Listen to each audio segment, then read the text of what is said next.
hello to Contra Podcast, but rather it's maybe Contra Video now. That's our first rodeo, guys, and those who are following us know that we go unconventional and try to introduce a lot of interesting topics and people around cycling and outside of cycling also. And this goes to just one point, but there are a lot of interesting characters and views outside of Hungary and outside the Hungarian language that we want to introduce. And our first guest, and this will be our first rodeo, and sorry if the concept is not that refined, is an artist formerly known as Pete Torque. I would wager to say that we share a lot of similar aspects of how we look at bicycles.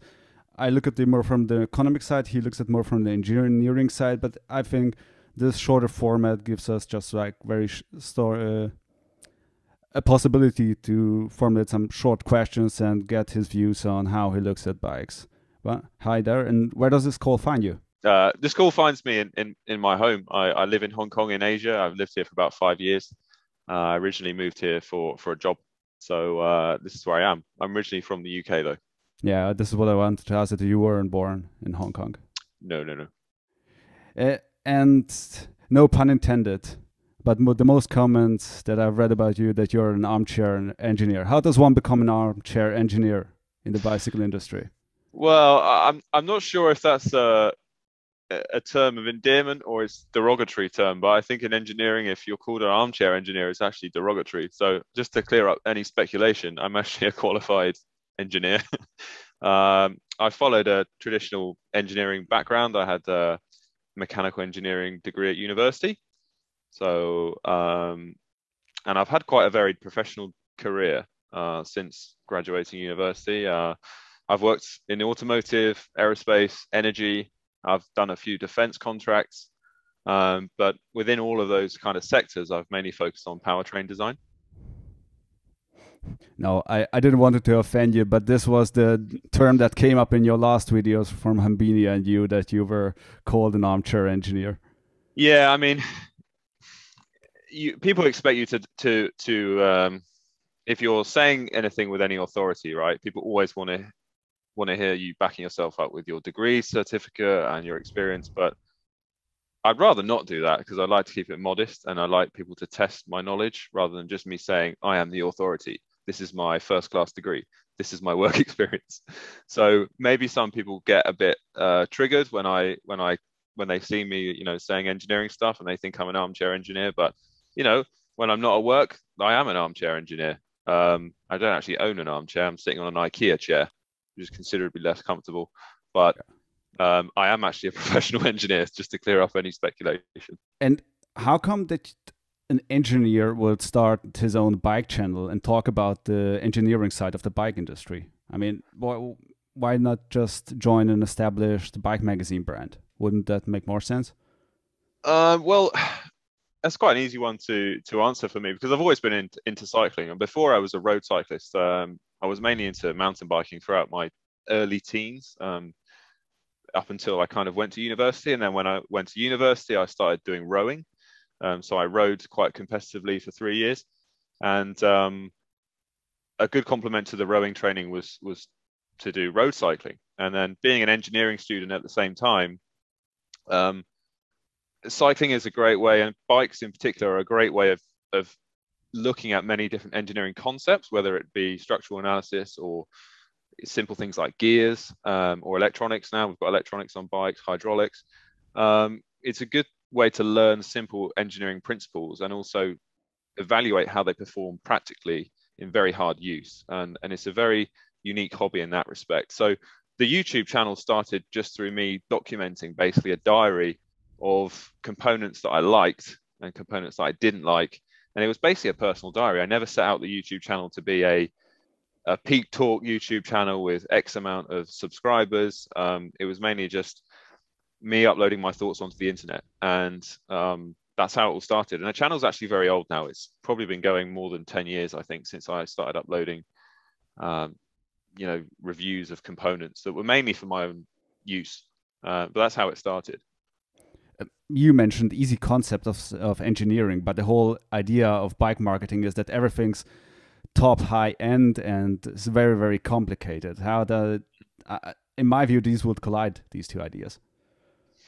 Yeah, I mean, the one of the good things about being an engineer, which is also a little bit of a poison chalice, is you can see through most of the marketing claims, whether that be in the bike industry. I guess it's the same as if you work in cosmetics industry, right?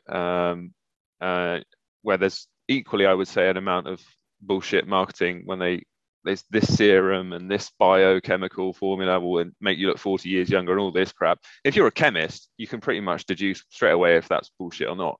And it's the same with engineering in cycling. Like if you have basic engineering concepts that you've learned at school or university, you can very quickly see through the marketing claims. And I often have to kind of pinch myself that my peers and my friends who I ride with, it's not so easy for them to see the same transparency. You can't see transparency, but it's not so easy for them to see the same kind of claims as bullshit. And some of the claims are valid, but they're heavily embellished with arty words and very good writing. But some of them are downright sketchy or very ambiguous. And yeah, as an engineer, the one good thing about being an engineer is you see those claims straight away. But the annoying thing is that before I really looked into cycling as an engineer, I took those marketing claims and I processed them and I fed off them and I loved it. And now it's like it makes me pity the industry a bit, and it makes me kind of get a bit disheartened when I read this marketing blurb on the websites for all the latest bikes. It's like it doesn't make me hate the sport, but it makes me a bit like sad that this is what my favorite hobby has turned out to be, like a bit of a joke when I read certain things. But so it's a good and a bad thing, because on one hand I understand how things work, right, and on the other hand I get disheartened with the way the industry is pushing the sales and the way the industry is pushing cycling into a very like elite tier. I really don't like that. I think cycling is something for everyone. It's the most efficient method of transport probably on earth if you look at calories in versus calories out, or moving a certain amount of people over a certain amount of distance. It's probably more efficient than building a solar powered aircraft. I mean, I haven't done the calculation, but it should be in every person's sport or hobby. But if you want to do it competitively, or if you want to do it for fitness, the industry has pushed it so high level now that these marketing, it's like self-perpetuating. The marketing claims push the prices up because then they have to spend money proving them, or like going to a wind tunnel, or employing engineers to do CFD. So by saying something is 15% more aerodynamic, they then have to pay an engineer or a consultancy to do that simulation. And that puts the price of the bike up. So it's gone crazy. And it's just like this escalating roller coaster, basically. You're on this climb, and I don't know at what point the prices are going to stop going up. So the point of entry is pushing higher and higher and higher, and less people can get in. Yeah, exactly. And we'll come to that in a minute about how the industry has developed in the last 5 to 10 years. But yeah, that's actually what I wanted to ask you: is how would you summarize, or how would you evaluate the engineering side of the development of the of bicycle industry in the 5 to 10 last years? Is it that revolutionary as marketing and the companies like to tell us, or is it more gray area? So I think, I mean, let's just get this out there. Like, I don't want to make this podcast or interview completely negative. We will get onto some positive points, but no, I'm the negative Nancy here. So quickly getting around this. I think we can split it into two categories. We've got road and then mountain bike. If we take the last 5 to 10 years in the road category, I honestly think there's been very little innovation. If you took 5 to 10 years in other industries, electronics, technology, consumer products, cycling hasn't kept up with any of those industries in terms of progression. So I'd almost say it's been regressive. And if you users aren't so familiar with English, regressive is the opposite of progressive, right? It's just kind of gone backwards, or hasn't gone up at the rate it should have done. Or as my 5-year-old self would say, it's just lipstick on a pig, right? Basically, yeah, that's a good saying. That's very good for a 5-year-old. Yeah, thanks. I have a good 5-year-old teacher. Yeah. And prices have skyrocketed, even though we've basically had zero innovation. Disc brakes haven't changed road cycling. Everyone was fine before disc brakes. No one was dying. Really? Can you go down the slope even without road bikes? I mean, the Tour de France was still completable without disc brakes. We've got another gear with 12-speed group sets. And honestly, like, that's really it. There's been no real advances in carbon bike production. Nothing to make it a better value product for the consumer or a better quality product for the consumer. The best bike I ride is kind of like, I mean, I have a few road bikes. My favorite one is 6 years old. And I think between 6 and 10 years ago, it was like the sweet spot for road bikes in terms of their value for money. But and certainly in the last 5 years, things have just gone astronomical. Aerodynamics has been a real buzzword in the industry, which the marketing people love to go on about. For instance, the integrated cockpits that we're seeing on high-end road bikes, for 95% of the users, they're completely impractical, and it's a backward step because we've got now like fork recalls on the biggest brands. We've had a fork recall from BMC, which was quite serious when they implemented an integrated cockpit. They went from a round steerer to like a D-shaped steerer or a square steerer, and that caused a lot of issues in production. We had the fork recall from Specialized, which you would trust to be the most well-informed, the best funded R&D department in cycling, and they've had to issue a recall. Allegedly the best informed. Allegedly. And the components just aren't thoroughly tested enough. And in a lot of times they're designed by an industrial engineer, not by someone with practical engineering experience. And they look great on the CAD, they look great on the screen, but things don't work like that in real life. And what gets me about the industry and particularly in the road is that the road category tends to be very, how can I say, cocky or very self-righteous about just changing a design that's worked for years. And we've seen it when they go from a round steerer tube that's designed to work with a clamped stem interface, they work fine. But it took some years of refinement to get those right. When A headsets first came into mountain biking, yep, it took a few years to prove that design and get it right and get it interacting with a steerer column correctly, and so it didn't damage it. But now we've got brands being very cocky and thinking they can just change that in a season and go towards a completely new system, which is completely safety critical with no redundancy because you've only got one steerer tube. And they have the kind of boldness to say, oh no, we can do better than that. We know better than the industry's learned for the last 20 years. We'll just change it and it'll be fine. And you can't do that amount of testing in one season or a couple of seasons where you might start introducing a bike change or a frame update. So I think in road, there's been no developments. There's certainly been no developments in the production method, which goes really badly in line with the supply chain. Like the supply chain issue at the moment is terrible. The prices of the bikes are high because obviously most of the brands are Western. They outsource the production here in Asia to mainland China, Taiwan, mostly China now because Taiwan's too expensive. Okay. So it's China and Vietnam. And there's a real conflict of interest, right? Because the Western brand wants 400 frames on this date. They want them shipped. They want no QC rejects. But they're pushing the bottom price in the supplier. And the supplier wants to meet that shipment deadline. So they'll put a few QC fails into the shipment just to meet that deadline, sign the paperwork and get it shipped. But then that goes to a customer, comes back, the brand gets bad feedback, and it looks bad on the brand. And then you've got this wishy-washy recall thing. And honestly, there's too many conflicts of interest in the supply chain, and the production method of carbon bikes is slow. It's very manual labor based. Even though it's done for the bottom end price in China, it's still like relatively speaking quite an expensive product to make because most of it is done by hand. But anyway, if we leave aside the road category for a minute, we'll come back to that. But the mountain bike category, I think, because I'm originally a mountain biker, whereas now I'm kind of half and half, I think it's slightly better. There's no UCI control on the developments of mountain bikes like you get in the roadside. So let's say Cannondale Specialized want to make a radical new bike. They really can't because their pro team isn't going to be able to ride it in a big race. So that's their sponsorship gone. That's a lot of their advertising gone. So the road industry is very restricted by the UCI, whereas in mountain bikes, there's more free reign to basically design whatever you like. And yeah, there are marketing claims in mountain biking as well.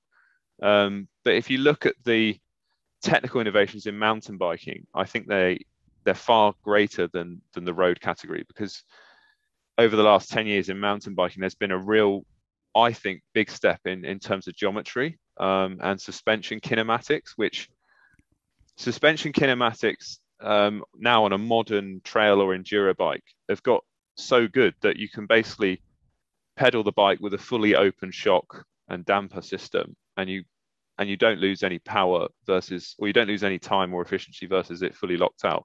And that requires proper engineering know-how to design a suspension system. And it doesn't matter if you're designing a suspension system for a car, Formula One car, or a mountain bike. The characteristics of like lever ratio, anti-squat, anti-rise, anti-dive, they apply to everything. And that takes proper engineering know-how to do. And they all kind of trade off and conflict with each other, and it's quite a hard thing to get right. So the developments in mountain bike on that side, I think, have been really good. Like the modern mountain bikes that we ride, I personally think are a really good product. I also think they're much better value for money than road bikes as well, because you consider the hardware in a mountain bike, like a full suspension mountain bike, with all the linkages and the tolerances that are associated with those linkages, the axles, the bearings, and the shock, which is, you know, a decent piece of engineering with fine tolerances. When you look at that frame price versus the road frame price, which is basically a stiff carbon truss with no moving parts, and they're like the same price, or the road frame is even more expensive. More expensive, right? It's like, what's going on? And what makes it worse is the road frame is like they're made in bigger numbers, so they should be able to get the price down a bit. Whereas some of the high-end mountain bikes with the very complicated linkages and like high pivot designs and stuff are very niche. So the order quantities for those bikes in maybe a Chinese or Taiwanese frame factory is quite low, so the price is going to be higher. So that just further like emphasizes how bad value for money road bikes are, specifically the frames. So I think value for money wise and innovation wise, mountain bikes are far in front of road bikes in the last 10 years. And counterintuitively, it seems that there are more defects on road bikes than on mountain bikes, like recoils and stuff. Yeah, it does seem that way, because, and I think that has come around from two things really. I mean, I think road biking is on the whole probably more popular than mountain bikes. So you've got a bigger sample size to hear about the recalls. Okay, so let's be fair, you know, proportionally maybe not, but in terms of what you hear in the media and stuff, then road bikes, yeah, you may say have more defects. But I think a lot of it is to do with say maybe 10, 15 years ago in road bikes, you'd have a Cannondale frame, you would have FSA bars, FSA stem, FSA seat post, Shimano wheels. They were very compartmentalized into, okay, your frame maker would make the frame, that's all they would do, right? And you would have a specialist like FSA, which is a very old Taiwanese company or Italian company, but basically as a Taiwanese company that makes stuff in Taiwan. They are experts at making stems, or they're experts at making handlebars. Yeah. Whereas fast forward maybe to the last 5 years, the companies want to do everything in-house now. So Cannondale or Specialized, I'm not picking on Cannondale, I don't know why I'm saying Cannondale, but Giant, Specialized, anyone, want to make their own handlebars. They want to make their own stems because they don't want to have to go and buy parts of someone else. They want to make it in-house. They want to make it in the same supplier as the frames are made, just to basically make a cheaper product.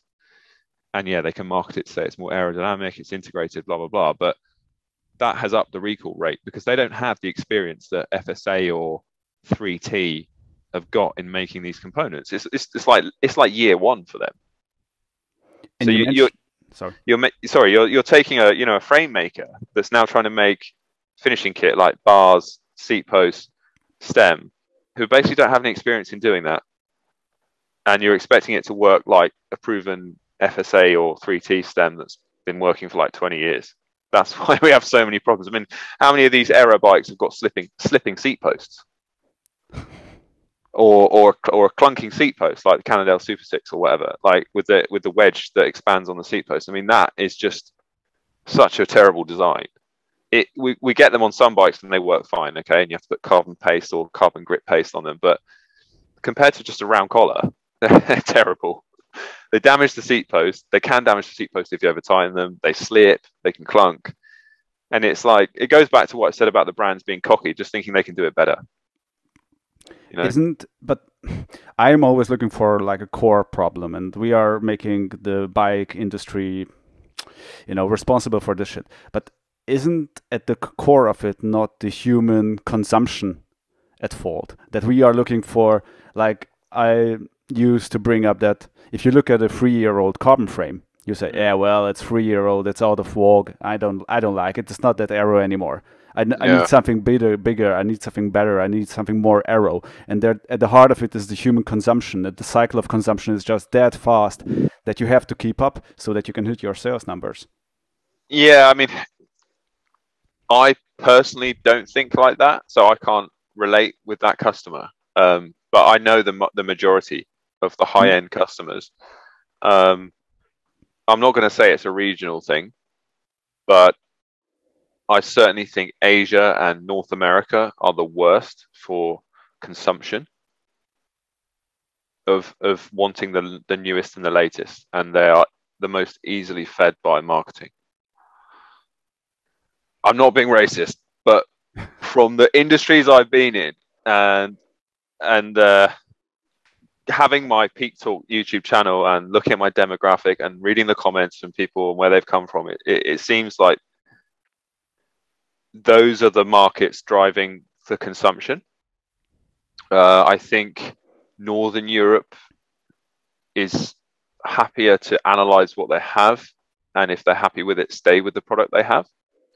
Like some of my friends, personal friends, are guys that I ride with, guys and girls that I ride with, say, "Oh, I think about replacing my bike. What should I buy? I just don't know what to buy because I can't. It seems like there's so much bad QC and bad quality production out there. I don't know what to buy." And I just say one question. I say, "Are you happy with your bike? Does it ride well? Does it make a noise?" And then if they go, well, "Yeah, it's all right. Like, I'm comfy on it," and I say, "Okay, just stick with it. Don't buy it. Don't buy a new one, because you don't know what you're getting. You really don't know what you're getting unless you buy a frame set only, and you're prepared to QC it yourself. Like, so take some calipers to the frame, measure the bottom bracket alignment. You don't know if you're going to wheel it out the shop. 2 days later, you'll find that the bottom bracket's creaking or the headset cups aren't aligned, and then you can't tighten the headset properly. And it seems to be a bit of a wild west out there at the current state. And what's made it worse is COVID has made it worse, because obviously the start of 2020, we had a lot of the factories really cutting back on capacity. And I know, because in my professional work life, I outsource production to China as well. And you've got a lot of demand for bikes with factories that aren't capable to produce and supply that demand. And so naturally the quality will drop. They're trying to get more bikes out of the door to satisfy the demand, to satisfy the Western brand, and not spending so much time on the engineering practice and on the QC. So bikes that have been made in 2020 and 2021 are going to have, I guarantee, are going to have higher warranty rates for these 2 years of production. So give it a couple of years and these warranties will start really cropping up in the market. But it goes for any industry, I think. It's not just bicycles that's affected. The Nostradamus of the cycling industry. YouTube, right? Yeah. What would you say that was the most useless, quotes, innovation of the cycling industry that you've witnessed? There's quite a few. I think one of the worst for me at the moment is the inception of the integrated cockpit on a road bike. I think for 95% of people, it's a big backward step. It looks great on the screen on the CAD model when you design something like that. Everything looks hidden, but with real world experience and having to deal with putting them together, like if I was a team mechanic for a pro team at the tour or something, like what a nightmare. The headaches that would, I mean, like, you've got how many riders on the tour? Like, is it 8 in a team? That's, I don't know. 8 now. 8 in a team, 3 bikes each. There's 24 integrated nightmares you're going to have, like getting those bikes ready day to day. And plus a TT bike, that's even more complicated. Yeah, plus the TT bike. I mean, I think 5-10 years ago, the TT bike was probably the only headache. Like the road bikes, mechanical group set, external cables, pretty easy to sort out. Like you can build one up in an hour or something. Whereas now it's a day's work to build up an integrated cockpit bike, and that's for like a pro team mechanic is a headache. So forget, if you're not technically minded or you're not prepared to wield some tools, then forget working on it at home. The bike shop mechanics don't like them. The bike shop owners don't like them. Well, they probably do because they get so many coming in to work on. But my bike shop mechanic friends hate working on them because the customers are asking why it takes so long to build up the bike or service it or something. But the worst thing about integrated cockpits is, for me, is that they don't allow any customization of the fit. So if you go to a bike fitter and you pay, I don't know what the going rate is for a bike fit, 300 euros, 400 euros for a really good one, maybe in London or a big city. If you walk in with your integrated cockpit aero bike you've just bought for like £7,000-8,000, what do you actually expect the bike fitter can do in that session? He can put the seat up and down. That's it. Yeah, even tilt the grips a little bit, probably. Yeah, it can move the hoods a little bit, put the seat up and down, seat fore and aft, shorter cranks maybe, but there's not much you can do, and that's the point about the integrated cockpit. Unless you're the 5% that it fits out the box, and you're in the middle of the anatomical bell curve of people, you might need to change something like the stem length, handlebar width, and you can't, right? So 95% of the is your fit. 95% of the drag is your fit, right? Your body position. And that really, the integrated cockpits really stop you from adjusting that. But it's so aero. I know. There is a psychological benefit of having something that looks really nice. I do actually think that's if you have a bike that you like the look of and you look at it and it looks fast, then I think you ride it fast. You will use it more. Probably. Yeah, you use it more and you ride it fast. I genuinely think that's the thing. It's very hard to measure that, but yeah, I mean, I don't take my bikes to the bike shop, so I work on them myself, and I think a lot of people are doing that now. So I personally wouldn't get one, and maybe every month I'll change the stem length or I'll change the bar width. Like another thing that a lot of people don't realize about road bikes is that the bike fit, I think, should be customized to the type of event you're doing, right? So I have 2 different bike fits, one for climbing, one for flat or crits or a very long flat road race, because the engineering problem of climbing versus riding at 45 k's an hour in a breakaway is completely different. It's completely different. So why you expect to have the same bike fit that works for both? I mean, I personally, I hate compromise. I don't like anything product-wise that's a compromise. Like I don't like hybrids. I just don't like hybrids, like bikes, cars. This is just the way I am, right? So it's the same with road biking. Road biking could be split into many different categories. Like let's say you're training like one of the best amateur races in the world, right? The Haute Route, Alps or Dolomites. I would have a very different bike fit for that versus like a flat road race or some crit racing. And with the integrated cockpit, you can't do that. You're stuck, really. And if you want to replace the integrated cockpit with another one, which most of the brands don't let you select the size, you're just stuck with it. Then it's £400-500 or euros to get a new one. So on the other hand, if you look at the mountain bike side, then there's the overkill of you have a new category for each 10 millimeters of travel. So you get too specialized on the mountain bike side in this regard. Yeah, I mean, there is that, but at least you have choice.